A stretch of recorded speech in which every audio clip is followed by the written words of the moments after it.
The question that is the prevailing idea that we usually go along with. Of course, we'll be talking about the policy, the way languages evolve, the way languages brought to the classroom, and then of course in the practical life. So what do you think, Dr. Abid Usmani Saab, that what role should educational institutions play in integrating sustainability within language, teaching and policy? How they could go hands in hand in order to pave way for language and technology, building careers for our Gen Z or, of course, the upcoming generation? Well, Bismillah al-Rahman. Thank you much for inviting me today in this discussion. My background is quality assurance primarily, and I've been working in quality assurance for the last 15 years. And I've been to different institutions, and to me, institution plays a very significant role in shaping policies and practices. Unfortunately, in language teaching, this did not happen. If you look at the present situation, we don't have any language policy at the level of national level. Now, when I say national level language policy, I simply mean to say that we keep doing experiments by calling it a single national curriculum, or language teaching through using English or Urdu, or switching of the languages.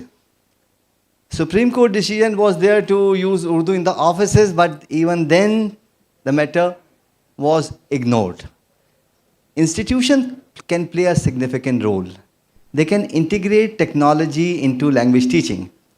At present, those who are the user of technology, they are practicing it, but in practice, institutions have not integrated into their curriculum. What they can do? Number one, first they need to formulate curriculum based on technology that is prevailing, number one.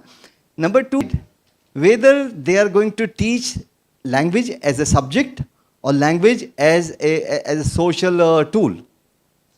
Currently, we are not using it as a social tool. We are using it as a course. So what happens that we teach it at different levels, introduce several language aspects, but we fail to integrate technology into it. So the most important part is to integrate technology using language as a tool. Thank you. Dr. Saab, I just, in connection with the same, want you to shed some light on this phenomena, where we say that when was the last time when the language policy holistically was constructed or changed or evolved for the greater benefit of course, encompassing around the urban and rural areas where we look at the linguistics, diversity and the differences. So when was the last time that was looked into in detail and it was changed for the greater benefit of the nation? As I said before, language policy was not developed.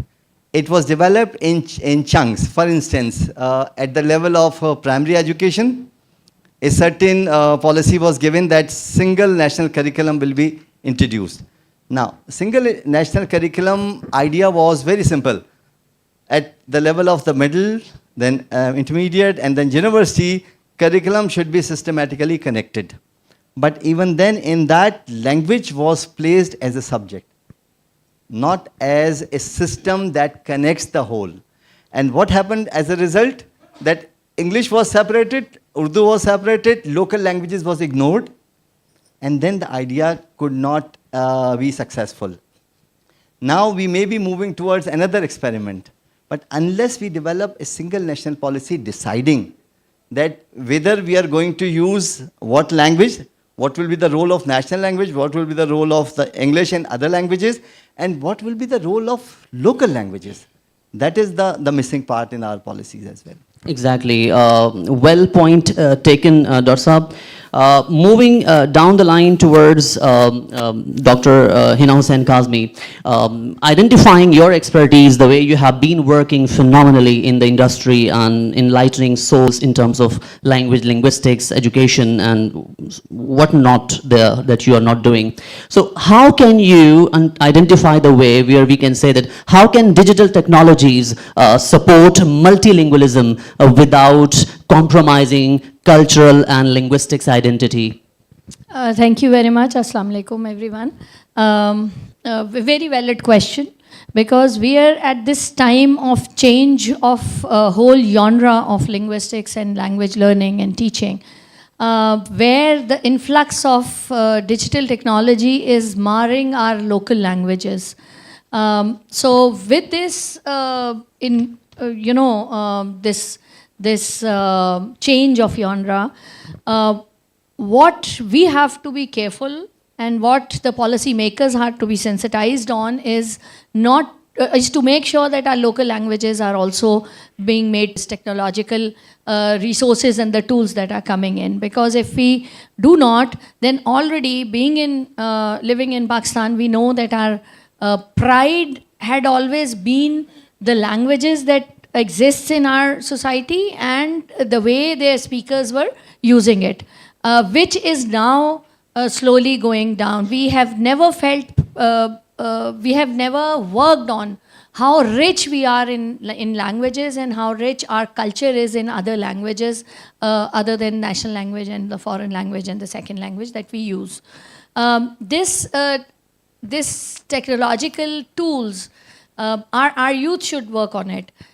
We should start integrating different departments in universities as this computer and IT department is emerging with and coming up with new ideas. It is to be merged with sciences, with social sciences, with languages, so that we have this purpose of language as communication rather than just making it a social status quo that we have still in our society. I have been working in and out interiors of Pakistan, almost all provinces, including previously called FATA. And I see that this strong entity in linguistics is not considered and is not taken as a treasure to to our sector. So this technology and integration of technology and the sustainability of local languages, native languages, and integration of different, curriculums is the solution, I believe. I see. In one of the workshop when I was conducted, organized by the Oxford Press, some questions were raised there and they were thought-provoking. I just want to put one of the question here in order to answer it in this way. One of the participants asked a question. I'm just quoting and unquoting that question. That you are teaching a curriculum, a cultural reflection of a country to the children of a country where even they do not have the basic needs in life. I mean, what they teach in Oxford books. They were specifically mentioning the Halloween. They were mentioning the other events usually organized there. So you are actually teaching to our kids these events that you strongly believe in. Maybe there's a cultural reflection that you people usually adopt, and now you're teaching it to our kids. So of course, even they don't know our own culture, and there's a mix, a blend or confusion between two cultures where what to do, where to go, what not to do. And even if they adopt it, they adopt in such a broken way that we see the disasters among our youth and generation. So how do you look at this way? Do you think that we should be having a curriculum in our country the way we have been raised in a society? Societal, cultural norms should be reflected in the curriculum. Being sitting in the previous half of the session, I really liked one idea by the panel, the previous panel. Upcoming time is maybe we are not able to handle the generation coming up, and listening to that, it strengthened my idea that we should have young blood coming in and taking the reins and taking partnership with the generation, with our generation, with the generation which is very valuable and above us. Yes, you're right. There was time when teaching Halloween and teaching Christmas was a symbol of status quo. But contextualization in language has become a reality now. It is no more a discussion topic now. Every country is generating their own context into language learning, so that the language when it is used for different specific purposes, has its own vocabulary, has its own genre, and has its own flavor. We lack in this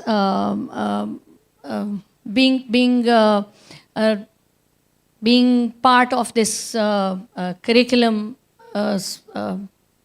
area.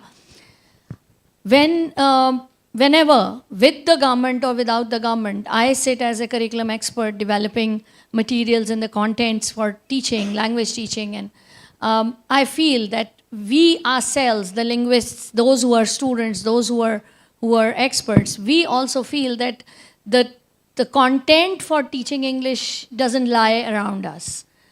This is our basic belief that is developed within the classrooms that are there in the universities. So contextualization has become a reality, and all around the world people are doing it, countries are doing it, and they have developed their own dialects, they have developed their own type of Englishes in the world, and we are still stuck around this issue. When I train teachers who are from interiors, I tell them that you are more rich in content, because when I have to tell my student in an urban city like Karachi what an animal looks like, a cow, a goat, a tree, a field, so I have to show them pictures, or I have to wait till Bakra Eid to show them what cow and goat look like. But your students have lots of materials and the content lying around you that can be used for language teaching. So not taking much time, contextualization is a reality, and in the curriculum it's badly needed. Ji, Dr. Sahab, you want to say something? Yeah, actually, this should be viewed holistically. Someone who is using OUP books, we need to see the entire picture. The schools, those who have chosen their books, who has chosen that? The owner of the institution, or a team of so-called experts. Now, they believe that if the books are localized, parents will not treat school as good as it should be. So they are forced to take the material that is not contextualized. And in that circumstances, what happens, the student, when they read it, the comment was very right when somebody said, as you mentioned. But the point is, it cannot be isolated. Somebody who is going to use these books, he has certain idea behind. Similarly, parents, all the stakeholders are responsible. We need to go for the change of mind first. We need to realize that language without context cannot be practiced. Whatever language that you are going to teach, the target language must be contextualized, otherwise you will always be alien in the system. That realization is missing. Exactly. Thank you, Dr. Sahab. Moving towards Professor Dr. Sajda Zaki, keeping in view your expertise and the way you have been working in the industry, what do you think that how can language policy adapt to digital transformation in the era of artificial intelligence, where we ask students not to use ChatGPT, use ChatGPT, not to use ChatGPT? 5 courses have been taken by students in a semester. Some teachers encourage, some teachers discourage. They are just hanging like a pendulum in the air. So how do you reflect on the idea of how can language policy adapt to digital transformation in the era of artificial intelligence? Thank you so much, Nasir. I'm really grateful to the conference organizers for having me over. And thank you to all my wonderful panelists for contributing to the discussion. Your question, language policy. As already Dr. Usmani pointed out, that we do not have an agreement, neither an interest nor a consensus to have a language policy that is irrespective of our own ethnicities or our own grouping, can bring the human and the linguistic capital of this particular country in the center, as you have humanity in the center. That's your conference theme. So we do not have that. So let's take a look at our languages, 72 plus languages, and we don't know what to do with what language. We are so confused. Every person brings their own ideologies and beliefs and imposes on either as part of your teaching or as part of your learning, or it is evident, visible in your community or in your own personal behaviors, in your own personal discourses. So we have this kind of sensitivity in our context. We don't know what to do.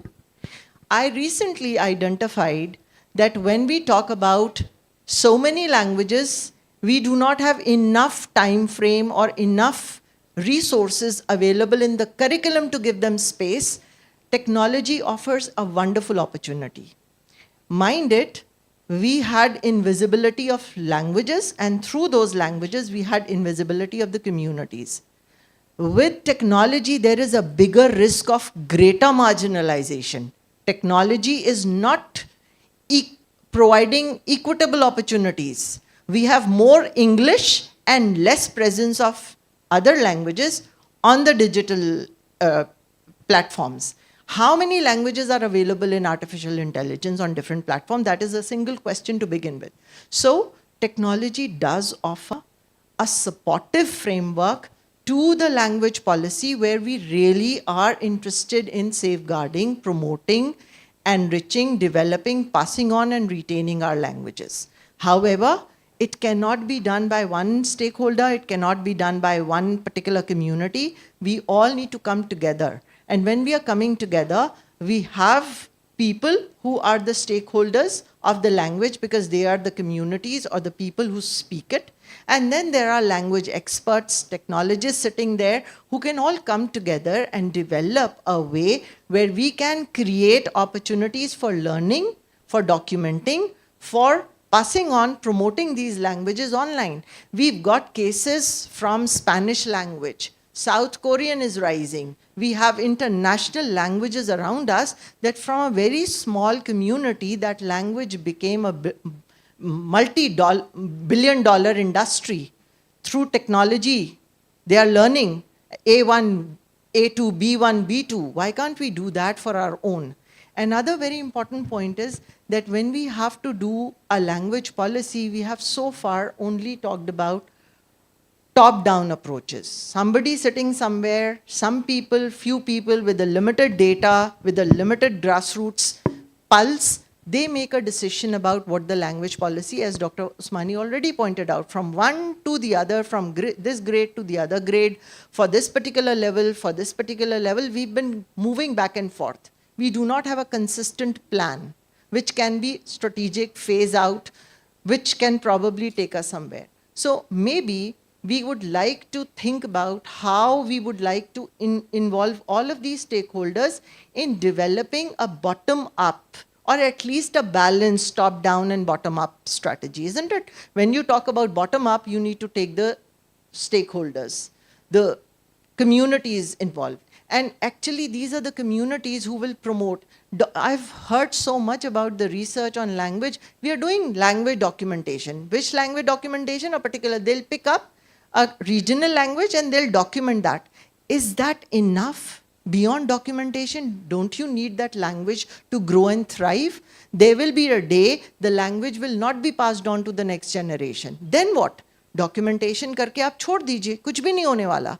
Language will not be growing at all, developing, or it will not be a healthy language. So it means that in technological, we need to create now those communities who are probably sitting anywhere in the world. We have a Sindhi diaspora that is in Malaysia. We have a Sindhi diaspora that is in Singapore. We have a Sindhi diaspora in India. We have a Sindhi diaspora in Pakistan. Can't these communities interact and they can all survive, sustain, and pass on languages? They can create their own. I mean, there are stories, there is folklore, there are songs, there are probably educational videos needed, there are probably resources needed in order to pass on that vocabulary. आपने देखा होगा, vocabulary is going by the day, by the hour. So somebody needs to take these efforts into materializing those corpus develop कीजिए जिसके ऊपर आपका language policy बनेगा. Language policy alone making a decision that what will be the status of our language, that will not help. So probably I've tried to give a bigger picture around it. Indeed, Dr. Saiba, and your thought-provoking discussion remind me of one of the line that is that a blind man is searching a black cat in a dark room, and of course he will not find the cat.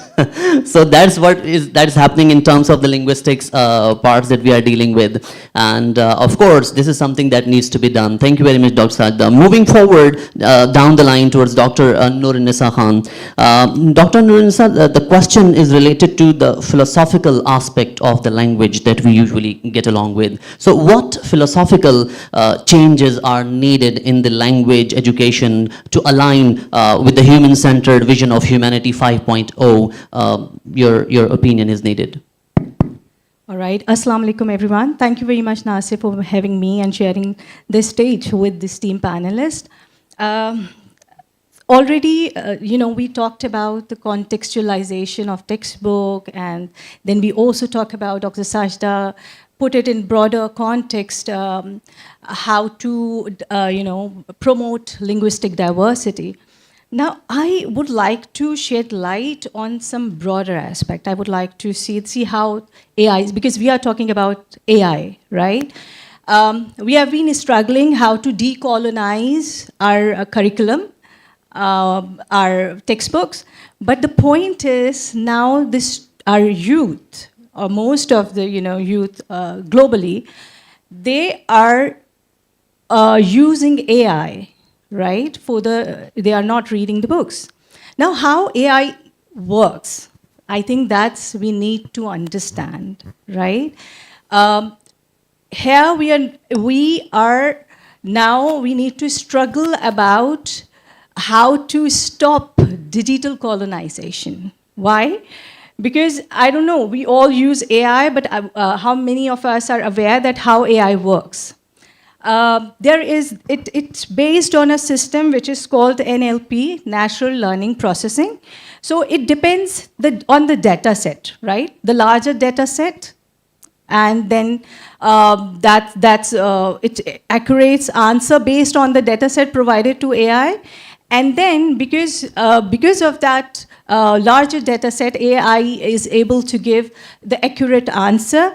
And then, of course, it improves it adds more data set. Now, the problem is that here we see that the data set is mostly from the countries or Western world where the language is English, right? The more than 50-60% data set is given in English. So the point is, when we talk about language, we forget that language is not only the mean of communication, right? It's a cultural mark, but it's also identity. Language is what we are. It's the way we being, right? We exist. It's also linked to the power. So, for example, if we do not move towards digitalization of our textbook in other languages like Urdu, like Sindhi, Punjabi, and other languages of the world, these languages and their narratives are going to be invisible. That's a very important point. That only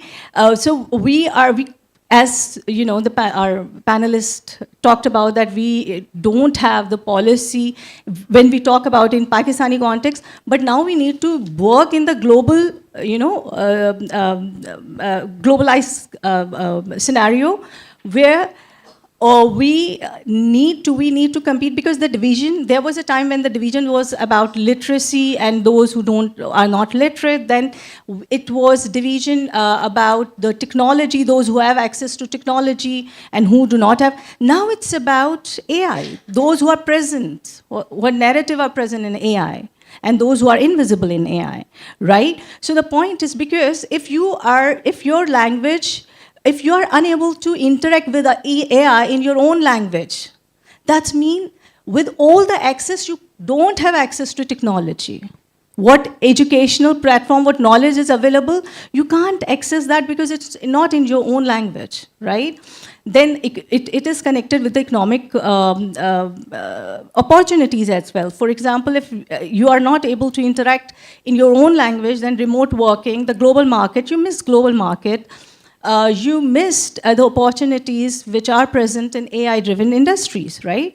So when we talk about language policy, that's also important, that how different countries, for their own languages, they are working on the data set, building the infrastructure of this sort of data set, right? And for that, there is a lot of work need to be done. As I said, that digitalization of textbook, your history, your oral history, your written history in your own language, right? So that we need to understand. So when we talk about the philosophical shift, I think I strongly believe that we need to work on the digital literacy, because we in the previous session also we talked about that AI, how it becomes challenging in while the generation using AI, if they don't have mindfulness, if they don't have critical thinking, if they don't have purposefulness, and if they don't understand how AI works. So believe me, because we are going to be victim of AI, because AI, it's not we are controlling the language in AI. It's AI which decide which language is going to be promoted. It's not in our control. When we talk about language evolution, for example, there was a time when there were different social factors. But look at the other day, I was having a conversation, exchange of text messages with my niece. And I think 70-80% of my messages was like, what does it mean? A question mark. Because she was responding IDK, right? So I said, what does it mean? I don't know, right? So a lot of that kind of language, this language is neither being promoted by, for example, the government, the educational institution, neither we are speaking in this language at home. But that shows that how AI is, and the social media network, all are working, evolving. So I think we need to also review the concept of holistic education when we talk about philosophical change. What skills are needed to live a meaningful life with AI or in the era of AI? Because the theme is, when we talk about the Humanity 5.0, it's all about integrating technology but keeping human wellness at the center. Right? So if AI is all about, for example, it's working in sort of when your attention becomes the commodity. So how to be mindful, how to understand that this beautiful, that kind of your attention is, it not leads towards like depletion of the attention resources. So I think the holistic concept of education is needed, where we should focus on the critical thinking, because it's not all about now how to write a sentence, the correct grammar. It's more about interpretive skills, because the data is already there. AI can tell you and write for you in a perfect language, but how to interpret it?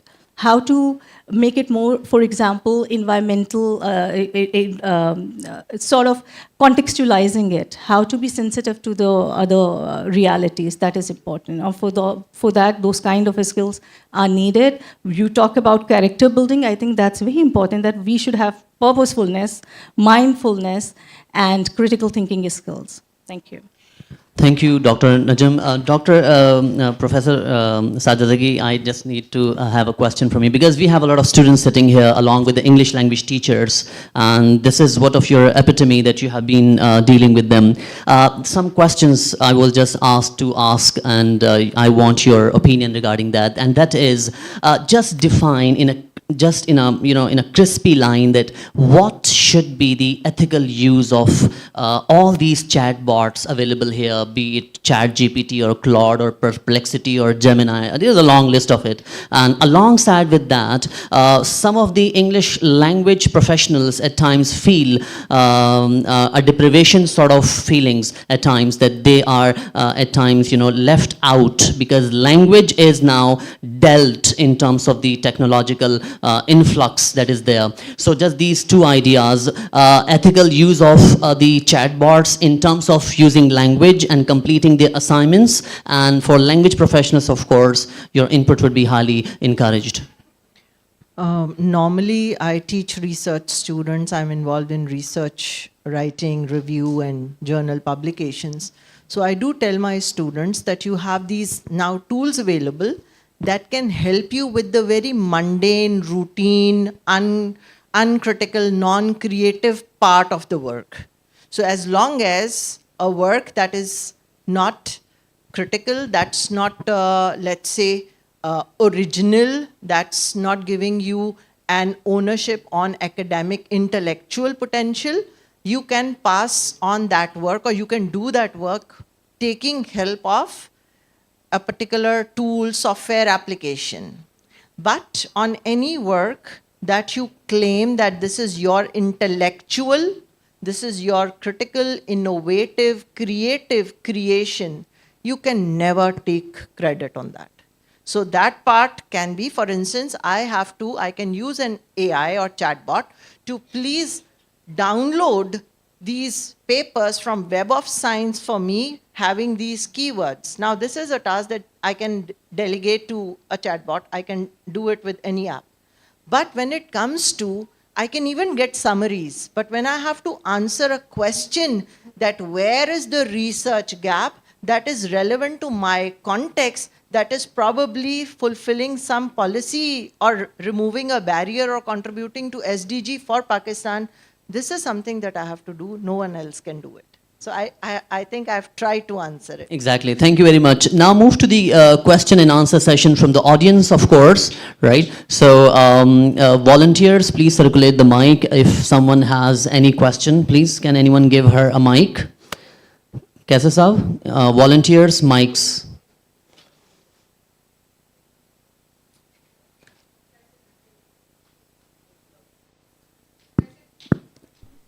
Hello, Assalamu alaikum. First of all, I would like to express my gratitude for this wonderful and insightful discussions. So my question is from Ma'am Sajda. So how do you envision the role of technology in shaping language teaching and learning in Pakistani classrooms in promoting multilingualism and cultural identity?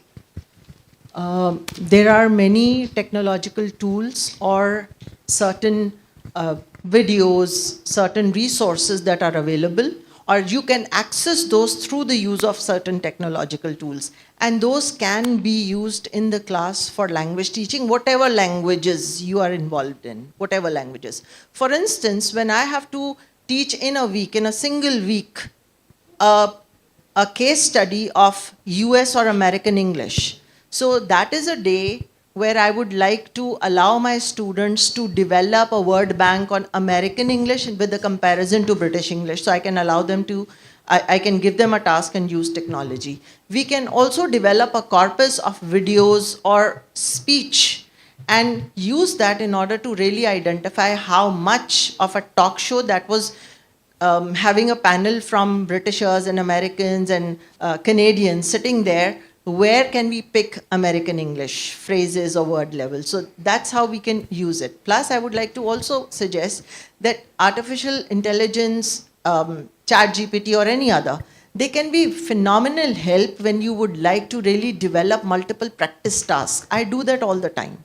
So I can develop something for my students, but then they require multiple practice lessons for something. So that can very easily be generated, isn't it? Because your intellectual input is what has to be done. You have identified the objective, you have identified the task, you have identified the outcomes, you have set the parameters. Now that can be developed as many as you want. So it can bring, I mean, humanly it's impossible for me to develop 10 worksheets in a single day for 10 different groups. But this can be done now. So it's an aid to English language teachers. Very well explained. Thank you so much, ma'am. Any other question from the audience? Yes, we have a lady at the back. So my question is from Dr. Noor-Nisa. See, language is a very beautiful thing, and we already mentioned about the language diaspora. With one language, there are a lot of dialects within one language itself as well, right? So it has always been a challenge within the policy के standard of language क्या होना चाहिए with all the dialects. Now, the short forms the newer generations use, for example, you just mentioned IDK, and its integration within the technology. Yeah. So, how to maintain the linguistic standards while not being dismissive of the newer language or acronyms or short forms with the help of AI. Because AI बजाते खुद भी एक challenge है जब हम integrate कर रहे होते हैं like chatbot and the lack of linguistic skills जो कि हम थ्रू रिसर्च देखते जा रहे हैं. So how can that be helpful to maintain all of these things without dismissing the linguistic skills that the current generation has of that particular language, let's say? All right, thank you for the question. It's a wonderful question.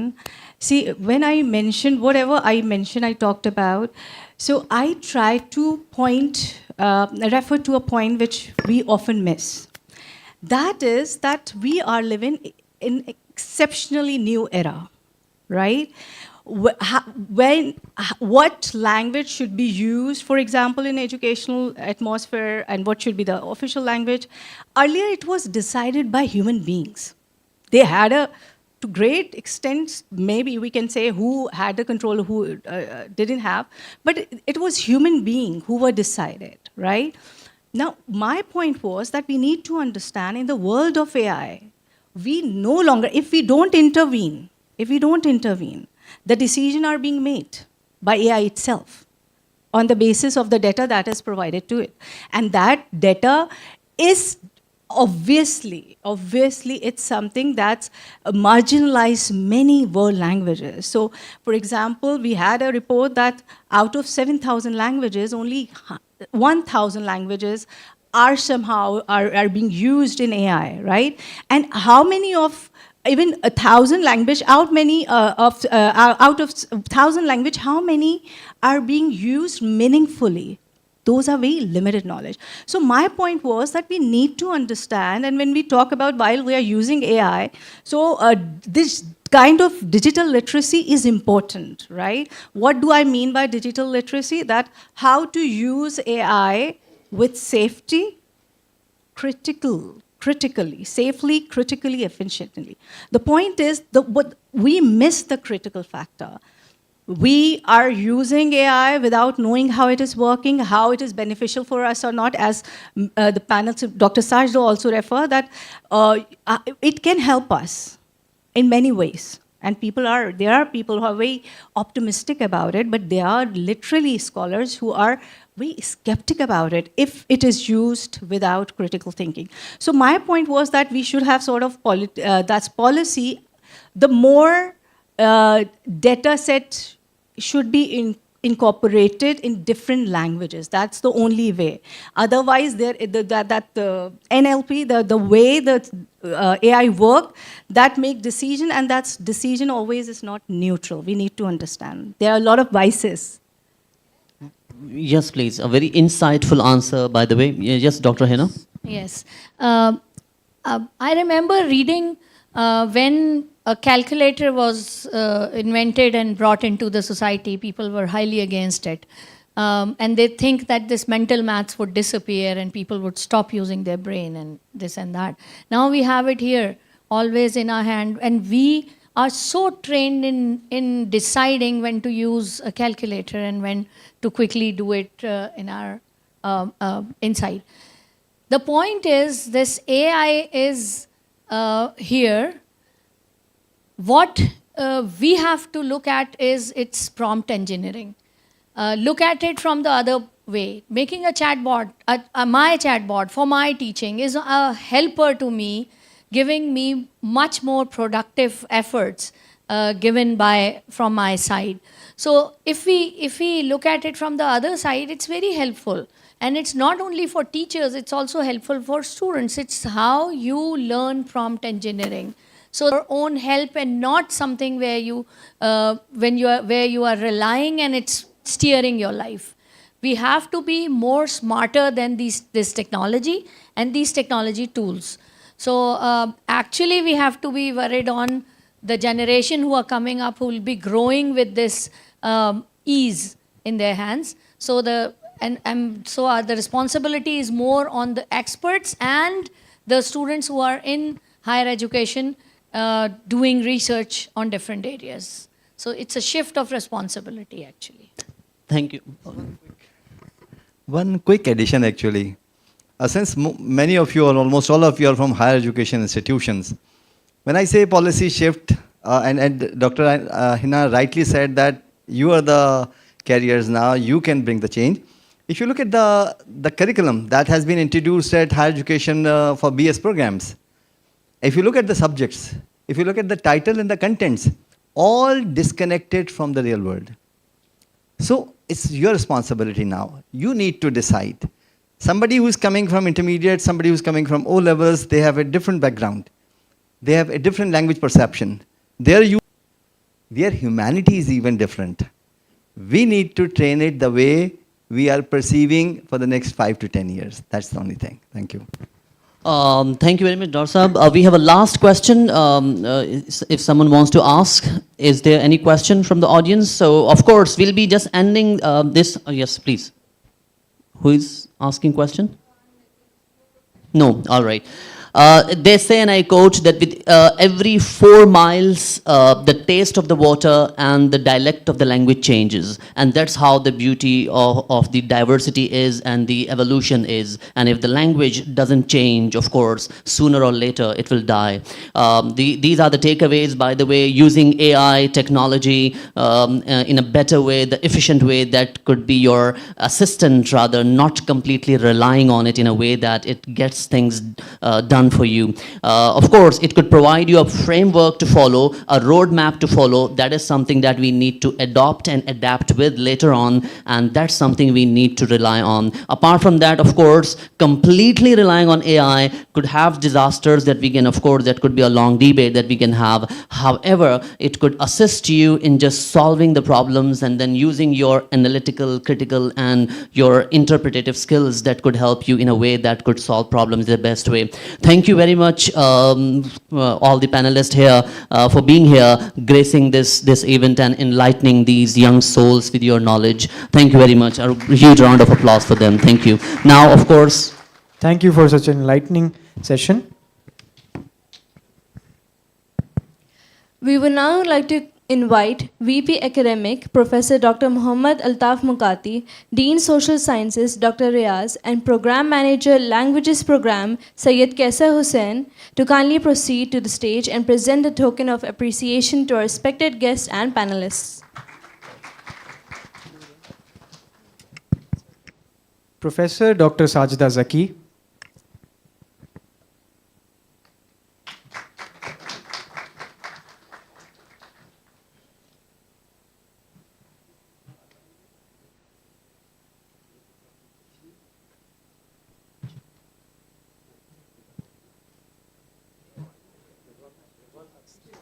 Next, Dr. Hina Hussain Kazmi.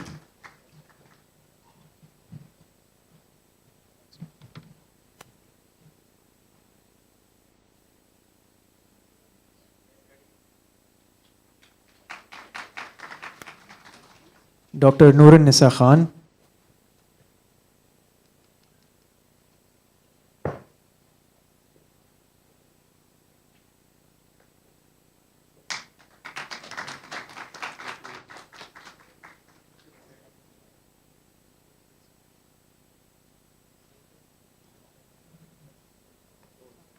Dr. Abdul Wahid Usmani.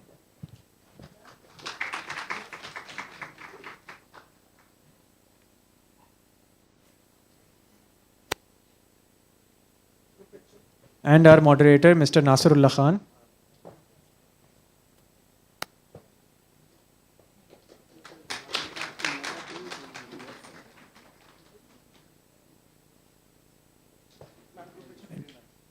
Request you all to please stay on the stage for a group photograph.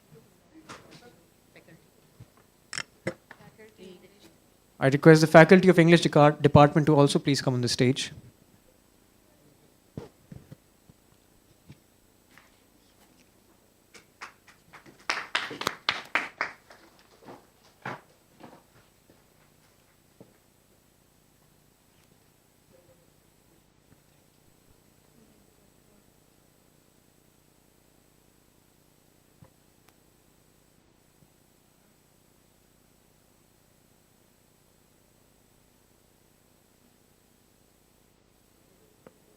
Thank you, everyone. We will now go for a lunch break. Participants are requested to